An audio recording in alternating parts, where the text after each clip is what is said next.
What is up, you guys? Welcome back to the Travel Times with Laura and Peter. Today, we are joined with a very special guest and also a fellow Canadian. So I'd love if you can introduce yourself and tell us a little bit about what you do. Yes, of course. Thanks so much for having me. My name is Darielle Teitelbaum, and I'm a business lawyer based in Toronto, Ontario, Canada. And I am many things. I'm an entrepreneur, I'm a fitness instructor, a runner, and lover of adventure and travel, which is why I think we will definitely bond. And recently launched a new online business to help all sorts of Canadian entrepreneurs, athletes, wellness professionals, and creatives. And I launched Contracts, which is a do-it-yourself, downloadable legal contract templates and kits. So helping Canadians kind of get legal protection in a way that's accessible and affordable without the hassle of, hiring lawyers. So that's, I guess, a little bit about my business and what I am passionate about. That's amazing. And I think this episode is what's going to be cool about having you on is I think it's going to really help people who, if they're wanting to start their own business or be a photographer, or be a videographer, anything in that realm. I think having good protection against your photos and everything that you're producing is so important. And that's something sometimes people learn the hard way, is that you need to have contracts in place and you need to have that set up in order to protect yourself. And so I think it's, really cool to kind of get the behind the scenes of what people should be aware of and get your obviously professional perspective on everything. Yeah, absolutely. Like you said, it's kind of unfortunate, but a lot of people only put their mind to it when they've been burned. And so the goal is definitely to set yourself up for success without breaking the bank and feel good about it, and having contracts that, are in plain English, that speak your language, that are tailored to what you're actually doing and, how we do business these days, Instagram, social media, all that kind of stuff. So, yeah, I'm happy to answer questions and be a resource. Definitely. So before we get into that, I would love to, you obviously are an avid traveler, and I feel like that's something we definitely have in common. I would love to talk about that a little bit and talking about some of the places you've backpacked and have really enjoyed yourself. Yes, I love this topic. I think I started my backpacking journey. I did a little bit of Europe, and then I actually taught English in South Korea. And then I did like a whole Southeast Asia loop. But my Oh, favorite backpacking trip was actually after I left my criminal defense law firm, which is what I was doing before business law. And I did Central and South America. And I'm just in love with Latin culture, the food, the people. So I definitely love Nicaragua, Guatemala, Bolivia. I spent a lot of time like backpacking that area. So what's mhm. your favorite region or? So I've always said Southeast Asia has always been a favorite of mine. And I was actually able to take him to Thailand with me. We did like a 3-week Thailand trip or a 2-week Thailand trip. And Yeah. it was the coolest place ever. And I think the reason why both Central and South America and Southeast Asia is so awesome to travel, especially for backpackers, is because of how cheap it is and that your dollar just goes so far. And so you can, something that would maybe be like a week in Europe, you could spend a month in Asia or South or Central America. And so it's, such a great place to travel.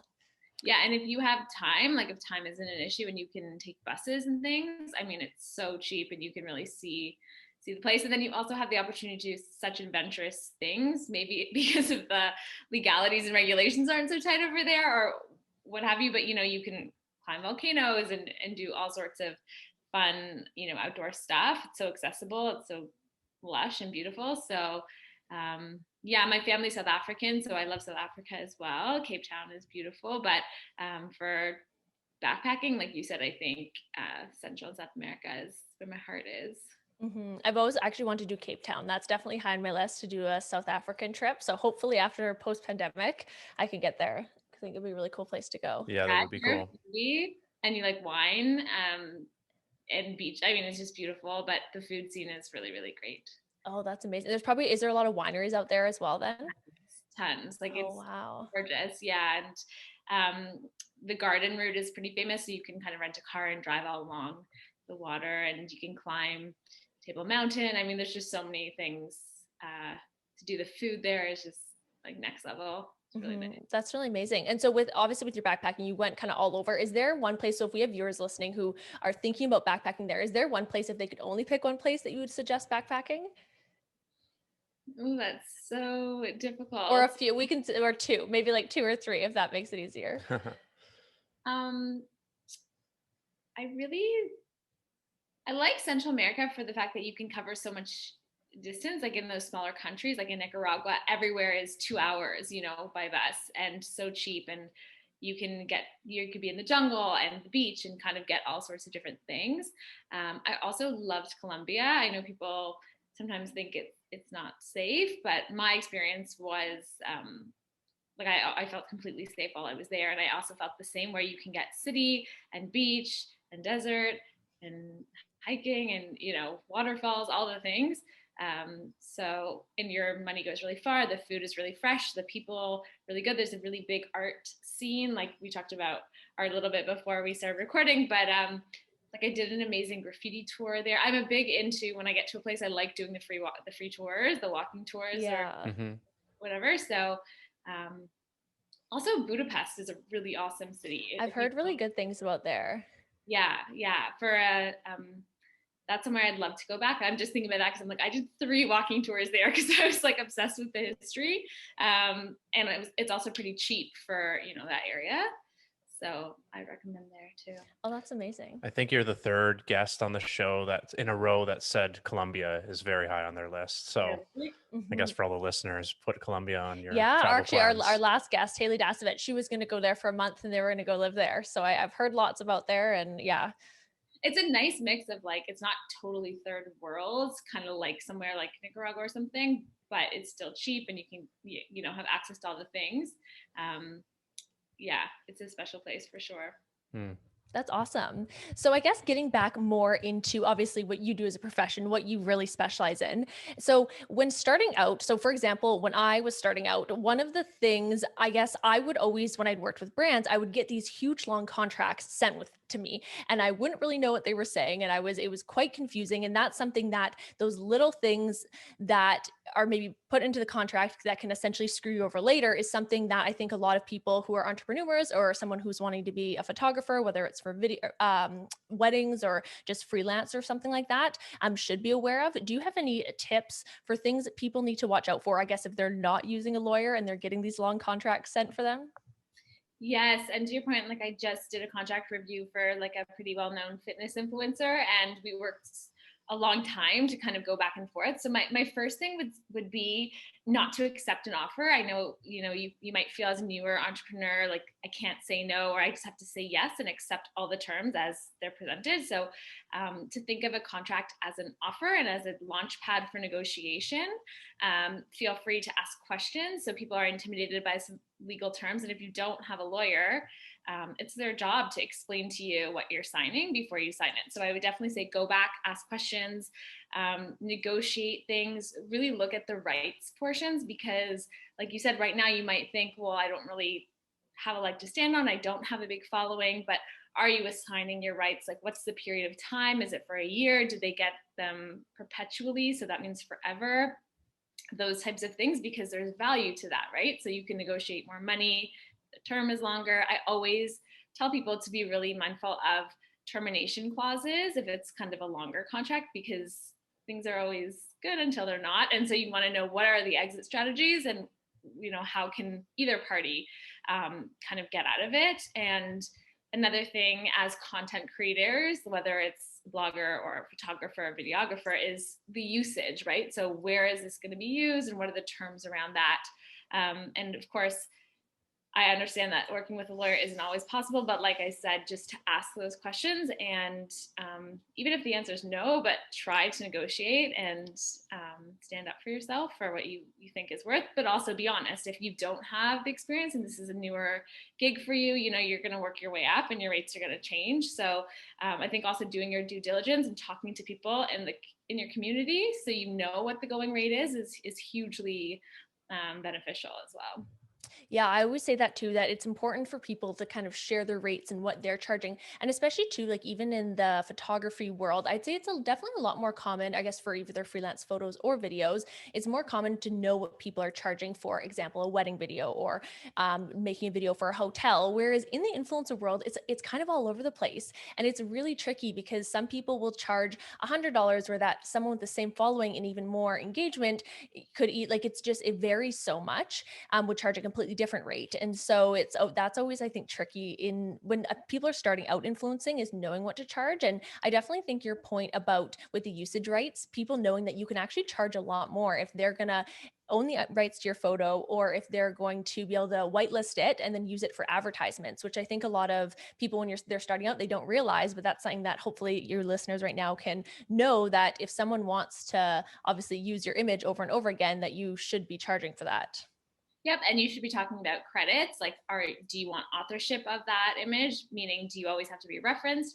And another thing to point is in the usage is territory. So, is it just within North America? Is it worldwide? Because all of those things, if you're silent to it, it's unknown. So, getting as much detail and in writing is super important. So, yeah, and I think like a lot of industries, prices and rates are kind of hush hush. So I think the more we can normalize talking about it, the better. Definitely. And have you seen, so obviously with, I think a lot of people wonder, okay, so I have my first 10,000 followers, I have my first 50,000 followers. What should I be charging for something like usage rights? Do you ever advise people on certain rates or what do you kind of depend that on for them figuring it out for themselves? So I generally don't. A lot of times, if it's like a very well known influencer, we're working off of a brand, a contract that's been sent to them by a brand with a base offer, which always kind of gives you a little bit of a reference to work with. If they're better known, they might have had an agency and so they know the rates. I've worked with many agencies, so I do have a ballpark for what models, like certain rates with certain people, but it's not really my kind of place, I feel, to Mm. tell someone their rates. If my clients ask me, what I've seen, I will kind of lead them into a range that I've seen, but it really is a case by case thing. And I know from even myself, it's like you don't get what you don't ask for. So even if you ask for a little bit more and they say no, well, you can kind of bring it back down. So and like I said, a lot of people in this field have a group of influencer friends. You're on campaigns together, and so it's I think it's wise to create a little network and start sharing things like this. What lawyer Hmm. are you using? What are you charging for this? I mean, you might have different rates for different brands because the exposure is great or the opportunity is great, right? So there isn't one size fits all. I do think you need to kind of weigh out. Maybe it's going to give you a certain clout, and so it's worth it, right? So you've got to think about that for sure. Yeah, there's always so many moving parts in it, I find, and it depends also what platform. So, for example, when it's on TikTok, the rates are often a lot lower than if it was on something like Instagram because TikTok, the views can be all over the place. So, but yeah, I definitely think that's kind of the trickiest part when someone's starting out is trying to figure out exactly the range to work within to charge brands. And I would bet you, like 9 times out of 10, the brands don't know either, right? So I think as much as we all have imposter syndrome or feel like a fraud or I need to know the rates, I bet you they're leaning on you to take the direction of what the rates are. So you saying, this is my rate, well, you've just created your rate, Like I don't think you need to overthink it so much. And then after a period of time and talking to people and doing it more, you can kind of reassess. And like I said, I mean, don't create a rate that's absolutely bananas, but I think that I don't know, even seeing contracts from big brands, you'd be surprised at how much they don't know what's going on either. No, and I always get asked a lot too. They're like, "Oh, what's your rate?" And then I'll sometimes go back and say, "Well, what's your budget?" And then they'll say, "Well, we need to hear your rate first." But then sometimes too, when I say that in emails, I do find that I get brands coming back to me and saying, "Okay, well, this is our budget." And then if it's completely out of your ballpark, nowhere near, you kind of say, "Okay, I don't know if this is going to work," and you tell them what your normal rate is. But I find if you kind of get enough brands telling you what their budget is, and then what you would be worth, like it would be worth it for you to work for it, you can kind of find your rate in between that. And I have a lot of friends that kind of operate as well that way as well. And then, yeah, eventually you have a rate that you're happy with and you are getting work hopefully constantly. And yeah. Yeah, and It's another also, option is to create, sorry to cut you off, no, another no, option go ahead. is to kind of create like like a schedule, like for this price I can do 2 platforms for this usage terms, and you know what I mean, so you can kind of create tiers for your rates, then the brand can kind of slot in, you know, where they fit, and it can also sometimes motivate them to pay you more because they're like, oh, actually, yes, I want you on 3 platforms and I want them those rights to be worldwide, right? So sometimes it does help to kind of have a bit of a range for your rates depending on these usage terms. Mm-hmm. I was just going to ask, I'm sure a lot of negotiation happens in like emails or DMs. Like, how legally binding is that? I can kind of imagine scenarios where people might agree to something in there and then renege on it or something like that. Does that happen often? Do you see that?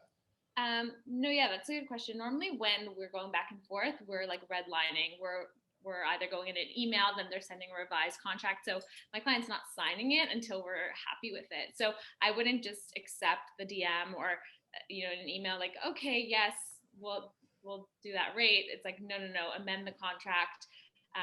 Because normally in a contract, one of the standard terms is, you know, this is the final version, and any other amendments will have to be in writing and signed by both parties, or whatever the contract terms are. But negotiations can definitely be over the phone, email, DM, whatever works. That's totally fine. You can keep it casual, but I wouldn't sign until that's Hmm. incorporated. And yeah, so you have that kind of final version, and it can take quite a bit of back and forth. And do you find your clients kind of lead with your terms and conditions, or do you find that it's more the brand that is leading and you're kind of amending them? Yeah, it's kind of 50-50. I feel like at the beginning, so I started my practice in 2017, kind of right as influencers were legitimately business owners. And at that time, it was more brands. No one knew what was happening, to be honest. And so it was a mix. I would say that now a lot of influencers either have agencies who have contracts on their behalf. They have their own agreements, which is on the contract, on all contracts. I now sell an influencer kit that has an influencer agreement. So if you are an influencer and you just need, you know, an agreement to send to a brand, you have yourself covered. And I do think it's a good way to kind of have your terms there, and then the brand can maybe change or add in what they want, but you kind of have that level of control. And then oftentimes, you know, for those really bigger brands, they have a legal team. And so I'm editing their contract. So it's kind of a mix. And so for the all contracts that you have, so I was having a look on your website, and you obviously have like all contracts ranging from photographers, videographers, anyone who really works freelance influencing. And I know you have some business ones as well, which I think is actually really great for small businesses to kind of flipping on the other side of it, because I own a small business as well, and I've been doing a lot of influencer marketing myself, and it is always tricky at times getting. I guess if you're say if you kind of start to get some marketing budget together to then pay influencers. So if anyone here listening has a small business that they're kind of looking at doing some influencer marketing this year, would you recommend people to give out influencer contracts when they're gifting products, or like at what point as a small business would you recommend people to do that? So I have marketing templates there, like a marketing kit and like a social media manager kit. And in there, you can kind of lay out like how many posts per week and what that looks like. I guess it's more of a marketing capacity. But there's a sponsorship template, which is a good one. So if you're trying to work with a brand or an influencer to kind of sponsor an event and you want to lay out exactly the terms, like this many stories or this many, you know, grid posts, then you can outline that in an agreement. I do think that it makes for a more organized relationship if you're hiring that person often. And so to your point, a lot of small businesses, for tax reasons and lots of reasons, they decide to hire independent contractors rather than employees, right? Rather than putting them on payroll, paying benefits, and all of that kind of stuff. There's statutory legislation for every province. And so a lot of people opt for freelancers or contractors. And so there's an independent contractor agreement on there as well, which is really sweet because you can tailor it to basically any contractor that you hire, because you just, since it's a template, you can just slot in the services. So whether it's an influencer, the services promote my brand in this way and that way, or what have you. But if you're hiring, you know, someone to do your social, you could put in what you need from them. If you're hiring, you know what I mean, a receptionist. And so it really is something that you can use. It's pretty versatile. So my recommendation, obviously, as a lawyer, is always going to be put things in writing, even if it is a casual hiring type of thing, especially when it comes to content, because it's intellectual property. So if you don't outline who owns it, at the end of the day, the influencer owns it. That's interesting because it's been funny. I've seen a lot of, so there's this new TikTok trend where it's small businesses. I guess they send their products out to influencers and then they kind of get burned because then the influencer never posts about the product. So I see a lot of people in the comments saying, "Oh, you need them to sign an influencer contract next time and do all that." And I guess for myself as a small business, I always have, I think unless you were paying someone, I don't know, I'd have a hard time being like, "Oh, can you sign this contract?" Because you feel like they would come back and say, "Oh, like, no, it's too much work. I don't want the gifting product." But I do understand. Yeah, I think that is important though. I think anytime you can have something in writing, it just makes sure that you're protected. And as a small business, that's so important because all the product you have is very like you're putting all your money into it, that you need to have it protected essentially. Yeah, and I think it's like a relationship building tactic, Mm-hmm. right? If you're an influencer and you're getting told, promote this, sign this contract, do this thing, you might be like, I'm not going to do that, right? So I think it kind of comes to evaluating what the exchange really is. But I do think having an influencer contract is important, to touch on your point, because there are, mandatory disclosure regulations, right, with all the hashtags and things like that, that you want to be clear about with the brand as well, which I've seen come up. If a brand doesn't give you clear guidelines how to post, that's on them and on you. So you want, as the influencer, you want to know, well, what are the disclosure requirements, making sure that you are both abiding by the law. Mm-hmm, definitely. Yeah. Because definitely with all the FTC laws and everything, you want to be careful about obviously adding hashtag ad and everything in there. And because what are I wonder about that, I guess is a question for you, is when you doing a sponsored post with the ad requirements, is it legally required do you have to put the ad right at the start of it? And when people are getting gifted products, are they supposed to put ad, or how does that work for, I guess, the influencers listening who are like, don't want to get in trouble, obviously? So Ad Standards Canada says that you have to disclose and you have to make it as like apparent as possible. So yes, like at the top of the ad, or at the top of the YouTube video. And then now that we have those functions, I guess, on Instagram to say that it's paid partnership, those types of things. So it has to be completely obvious, the connection. And it's, like you said, it's not just being gifted. It's if you are getting like travel or promotions, product, if there's any tie. And it's pretty vague as to who an influencer is. I think, I can't remember it now exactly, but it's like anyone who has, an audience or a connection. So it's so broad. Classic. So, I would just say that if you do have a following and you clearly are an influencer, yes, not burying those hashtags. You want to have them prominent. And I think it's good practice. I mean, your audience knows that this is your job. So being transparent is always good, knowing. And then that also leads to my point about choosing partners wisely. And so, partnering with brands and products that you've used that, really resonate with you. And then there's really no issue to kind of be honest that you are being paid to promote that product. Yeah, I did notice the people putting hashtag ad. Like, I don't know when those changes came into effect, but I did notice more often that posts like that would have hashtag ad just on like Instagram and stuff. Yeah, the US really cracked down way before we did, and there was like huge fines, and in Canada has kind of followed suit. So I recommend it, and then I've added it to the agreement so that you have that kind of coverage as well as the influencer, that both parties know that it's a requirement, and you can kind of talk about that as part of your contract terms.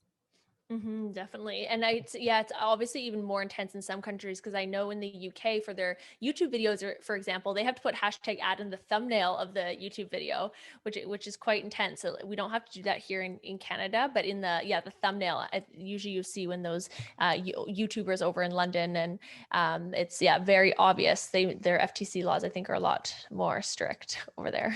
Yeah, a lot of stuff is more strict, like even privacy policies and things like that. So I tend to kind of lean towards going in that direction, because I think we are just a bit later always in that type of stuff. So having good privacy policies on your website that are compliant and things like that, because with the GDPR, which is the European privacy policy, and I know you probably noticed all these new pop-ups and consents when they update their terms and conditions. So having proper website terms and conditions and privacy policies on your website and the proper pop-ups is super important as a business owner as well. Mm-hmm. Yeah, I think there was, isn't Canada rumored to be following the GDPR, the same guidelines eventually? Yes, Yeah. exactly. So as part of the online terms and conditions and privacy policy template on the shop, there's a GDPR compliance checklist and a little guide, like what is the GDPR, so people can kind of understand what that is. So yeah, you're absolutely right. We're following suit, and it kind of seems really complicated, but the long and the short of it is that people need to be able to opt out of mailing lists and unsubscribe. You need to be clear about what data you're collecting, how you're doing it, how you're storing it, and there needs to be like a data management officer who controls the information. But as a solopreneur, like that could be you. So just my goal is always to kind of break these things down, make it kind of user friendly and as easy to understand, but it is important to have those disclosures so that people visiting the site can basically message you and say, how are you using my data? And if they want it removed, you have to remove it. I had one more question on contracts, maybe just before we change topics. Yeah. I think for a lot of listeners, and I know myself and countless friends, the issue of going into business or partnerships with a friend of yours or someone very close to you is kind of an awkward, I mean, ideally you have some sort of contract in place or some sort of paperwork, but that's kind of sometimes an uncomfortable conversation for a lot of people with a good friend of theirs. Like have you experienced that? And also what is kind of your guidance for people listening that maybe don't have that in place now, and how to start that conversation? Yeah, it is awkward, to your point. What's more awkward is that I've seen lots of friendships break up through business, and that's just the reality. It's like any relationship. I always say it's like a marriage or a partnership. Like you want to be sure you know the person before getting into business with them. And yeah, I've done several business divorces, and so it's not fun, which is why it's actually way better to have those hard conversations from the get-go. And I think my advice would be to kind of reframe it. So rather than, we're sitting down to have this awkward conversation, it's more like, let's make sure we're on the same page and cover all of the worst case scenarios, like a will type of thing, right? Like what happens if one of us gets sick? What happens if we want to bring on a new partner? What does that look like? How are we going to finance the business? All of those types of things. So before I do a shareholders agreement, if you're incorporated, or a partnership agreement, which is when you're working with someone but you're not incorporated, I send out like a little Q&A to have these kinds of conversations. And so some of them may be awkward and hard, but some of it is really like nice because it's like clarifying your roles, who's responsible for what, things like that. And I always reference, so I do a lot of education and teaching, and whenever I teach about partnerships and working with friends and stuff like that, I kind of reference, remember The Social Dilemma, the Facebook movie? So they were friends, and then that character, Garfield, whatever his name was, but he didn't read the contract properly because they were like buds, and then got completely cut off, and then the whole lawsuit happened, right? So yeah. Even though you're friends, it's so important for each of you to get legal representation and know your rights. And I think you, like any relationship, respect each other by having those hard conversations and setting those boundaries, because yeah, I think it's really tough working with friends. And talk to someone like you quickly. Yeah, and like I would have, even if you can't hire a lawyer, like I would put things in paper. And I know people operate on handshake deals and things all the time, but it's not the type of thing you want to mess around with. It's so much easier when you have it in writing and you have something to reference, and it's just so much cleaner. And if it doesn't work out, I mean, it doesn't have to be nasty. And it's nice to have that kind of procedure that you've already talked about and you know exactly what it's going to look like. Definitely. And is there any other tips you have with someone starting a business, which I guess you would advise your clients on things to watch out for, or legal things they need to make sure to have in place before moving forward with whatever business it may be, whether it's a traditional business or something like a freelance business? Yeah, like I said, the most important thing I think is to watch out for your future self and protect yourself. And so, depending on the nature of the business, your opportunities to get sued or for people to get hurt, or if you're giving advice, things like that. So, a lot of my clients are in the health and wellness space. They own gyms, they're personal trainers, things like that. So, if you're not incorporated, which is a great layer of protection, then to have waivers, insurance, contracts, right? Things that can kind of outline the worst case scenario. Again, if something happens, what's the process? So I think that's hugely important. And yeah, as a resource for people who can't maybe do those things one-on-one with a lawyer, having something, and then maybe when your business reaches a certain, a different level, you can kind of reassess your business structure and maybe you want to incorporate or bring on shareholders, things like that. But I do think it's really important, and it sets a really good precedent for your clients too when you send them a professional looking contract and they know exactly what you're offering, and you've set out, any additional retouches or revisions is going to cost X. There's no surprises. So I'm a bit of a contract nerd. I think it's like the easiest thing to kind of set up, and then you reuse that template for all your clients. You change your rates as you grow. So I think it's often, it's not the sexy part of business, but it will give you that feeling of, you're protected and you've done your due diligence to then focus on, what you're amazing at doing.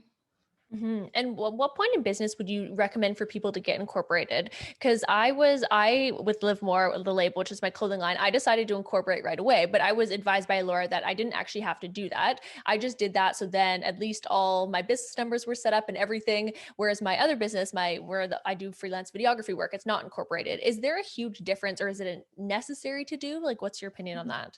So there's two kind of reasons to incorporate. One is for liability, because like I said, when you incorporate, technically your corporation becomes a separate entity. So your personal assets become protected, and then your corporation is the one who enters into contracts. You have to open a new corporate bank account. It's like its own person, legal person. And so if you were coming to me and you were telling me you were about to open a rock climbing gym or anything that has like lots of risk, I would say regardless, before you even open, you would want to incorporate. Another reason is potentially if you're applying for grants or loans or things like that, sometimes that's a reason to incorporate. Or if you're working internationally, sometimes brands or companies want you to be incorporated. And then the other reason is a tax reason. So that's really not my area of expertise. So they say if you're making a certain revenue, then it makes sense tax-wise because you're paying corporate taxes and you're saving money. So that's why a lot of people kind of wait a little bit, and then at a certain time, their accountant will kind of advise them, this is the time to incorporate. Yeah, and you see a lot more influencers incorporating. I guess, like you said, when you reach a certain threshold, it makes sense money wise because it will actually save you tax money. But yeah, that obviously the accountants will deal with that. But definitely something to look into. And that for me is something I didn't even realize until I think even 5 years into business, with my like doing influencing, that was something that I should look into. And so it's always, I think, informing people who are wanting to become influencers that, okay, think of that down the line, that's something maybe you can look into, and just being aware of these things, I think, is really important. When you're starting out. For sure. And like there is the upfront cost of, actually incorporating, and you have to pay corporate tax as well as your personal. So it has to make sense financially. You have to be earning that threshold amount, like you said, to make it worthwhile. And then, yes, you're going to get a new tax number and those kinds of things. So I do think to kind of not overwhelm you as you start, you don't need to jump to do everything. You don't need to jump to get trademarked or incorporated or things like that. But you should definitely talk to a lawyer and accountant because, like I said, it's pretty industry specific, and how much you're making, and then your goals too. Like if your long-term goal is to start licensing or, like expand globally, then of course you're going to want to get incorporated. Yeah, makes sense. Yeah. So you've obviously grown a successful business yourself. People looking at scaling their business up or wanting to grow their own business, what would some tips you would give them in doing that? Hmm. I feel like that's a little difficult because I mean, I have a law firm, which is probably um, not a typical business per se that your listeners might be interested in. But I do think the only way to scale any business, and something I struggle with too, is to delegate. Like you have to release control and you have to hire people to help you. So last year I hired an assistant, and that was like the biggest game changer, right? So I no longer do any of the, those tasks that take up so much time, and it frees me to do, the work that I have to do. And then even with all contracts, I mean, finding like the proper web team and things like that, people who do, I mean, I don't know anything about like paid ads and Instagram, all those things. So I do think you do need to have the right team and hire and delegate and know what you're good at and know, what you kind of want to offset. And then from there, I mean, I'm right with you. Like I'm just launched All Contracts. So that's like a new online product-based business. So I'm still learning. And I think that's why I can like empathize with my clients, because I'm overwhelmed at some of those decisions. But I do think having a goal of how you can kind of scale and make some passive income. Like a ton of my clients now at All Legal, my firm, online courses, passive income programs, right? Like pre-recorded videos, pre-recorded PDFs. I think that's a brilliant way to earn money and kind of grow. Yeah, how do you think that you can grow a business? I was going to agree with you. It's funny you say about the assistant because I actually hired a virtual assistant today. And I found them through, I think, well, Upwork and Fiverr are both two really great platforms of finding people that you can then delegate your tasks to. And I 100% agree that the only way to grow is to kind of offset some of the, like you need help eventually. And it is hard to give up that control. I think that's what I'm struggling with right now is being like, I feel like I can do it all myself, but I just don't have enough time. And even though you could do it better than someone and it's going to be more expensive to hire someone, you can't grow it just yourself. And so I think that's when you can kind of let go of that need to be in control of the time, I think that's when you start to see businesses really take off. And hiring, whether it's an assistant in person or a virtual assistant, it helps you grow definitely. Yeah, and I think also having like trusted community and people who kind of have different opinions. Like I love asking like diverse people what they think. And I think just being humble enough to like not think you're right and be open to change. And someone once said this to me, and I think it's so true. It's like we're not waiting for something to be perfect. Like just launch it, just get it out there. People are understanding and you can change it and tweak it. And so often I'll show something, to a guy friend, to a girlfriend, to my parents, intergenerational things like that. I think getting feedback, being curious, and being open to hearing what people have to say and making changes is also just a way to improve your service. I don't know about scaling, but I think it's just a really good practice. But I'm curious what Peter has to say about how to grow a business. I don't know. I feel like you guys kind of covered a lot of the things that would come to mind for me. I think getting the right people and the right processes in place is important too. Yeah. I don't really have much experience starting a business, but I do scaling. And so the people and processes are kind of the two P's that are really important. But also I think like looking at your goals, like really I'm a big goal guy and setting up steps to make you successful and achieve your goals. And then kind of breaking them down into, okay, what do I have to do in this much smaller time frame to hit my annual goal, 3-year goal and stuff like that. And it helps to write them down, talk to people about them, holds you a bit accountable. And then, yeah, putting the steps together and a game plan in place with the right people and processes. Totally, those like daily actions that kind of add up. And someone actually said to me too, it's like automation too, like automating the things that can be, and especially that we have all the tools and using all Mhm. those online services.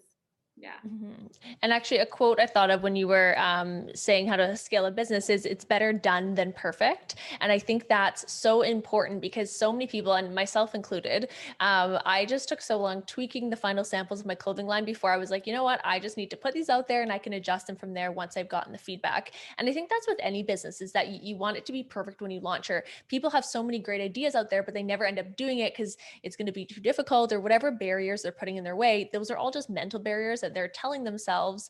And if they can just get past that, I feel like there'd be so many crazy new products and great ideas out there, but people just need to get over that fear of failure, because also too, failure doesn't have to mean that your business is going to shut down. It could just mean that that certain product you launched didn't work, or something, yeah, you need to change and adjust it. And that's, I think, kind of as an entrepreneur, I'm realizing more and more, and I'm sure you're the same, is that kind of you grow with your business and you learn as you go. And yeah, you can't obsess over the tiny details, otherwise nothing will ever get done, essentially. I was actually just thinking of another thing is find a mentor. Mentorship's like really important.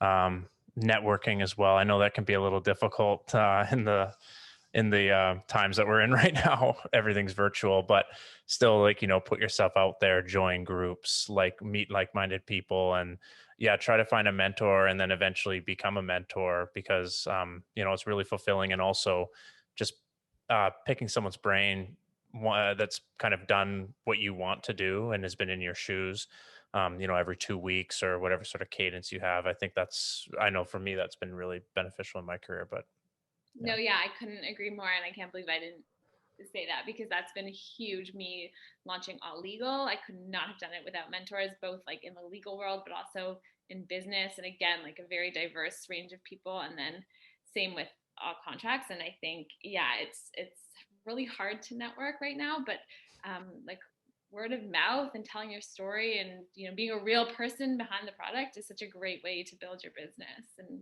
get the word out there like organically. Mhm. Definitely. So, you know, like we were just talking about, you know, the times are a little bit weird right now, but when everything kind of goes back to normal, hopefully soon, where's the first place that you want to travel? Well, I'm supposed to be running the Berlin Marathon in September. This has been postponed now already once. So I'm being hopeful that that's going to happen. So I would love to get there. And then from there, I'm really dying to go to Croatia. So that's kind of on my bucket list. Yeah. Nice. That's really amazing. So you are obviously going somewhere to run a marathon. So you obviously run a lot and train. And have you done marathons in other places? I have. I did my first one in Chicago, which was amazing. And other than that, I've just done half. So this would be my second one. And then I think one question I had kind of related to that is, I think a lot of people are not really sure, or maybe, you know, they just do one trip a year, one trip every 2 years. What are your thoughts and guidance with like coverage when people are abroad outside of their country? Is there something that you'd recommend for that? Well, I more so I don't really deal with like travelers. Like I always would recommend getting travelers insurance. I always get insurance wherever I go. But I guess where my expertise come in is from the business perspective. So I Right. work with a lot of like business owners who host retreats, whether that's yoga retreats or just like girls retreats or wellness retreats, things like that. So making sure, I mean, we've talked a lot about contracts, but there's like a huge layer when you're bringing a group of participants overseas, right? So the template shop, All Contracts, has a retreat kit, and in there there's a specific retreat contract and a specific retreat waiver that covers the things like, you know, what happens in a third world country, if there's an emergency, like medical coverage, insurance, all those types of things. So I highly recommend that if you are a business owner, hopefully when the world kind of opens up again for events and travel and things like that,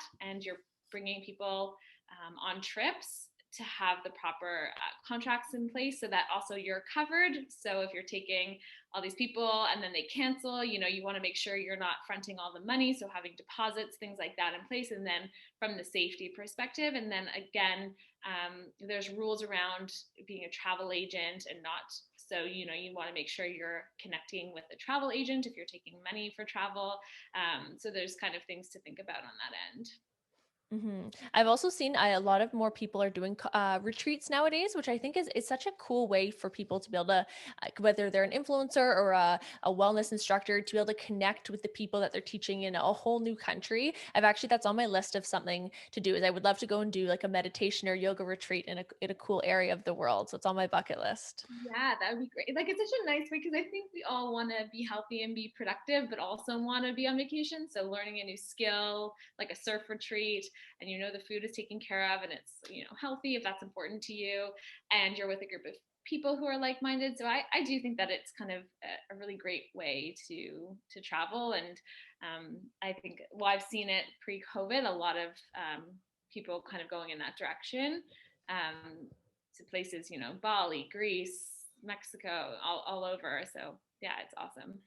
Yeah, I think a lot of our company, we do a quarterly retreat, I guess you could call it. It's more of like a quarterly business meeting somewhere, but it's always somewhere else, like somewhere new. So you kind of get to check out a new, city or a new town, new resort, and you get to meet everyone. So it helps build morale. And they usually bring in like speakers and stuff like that.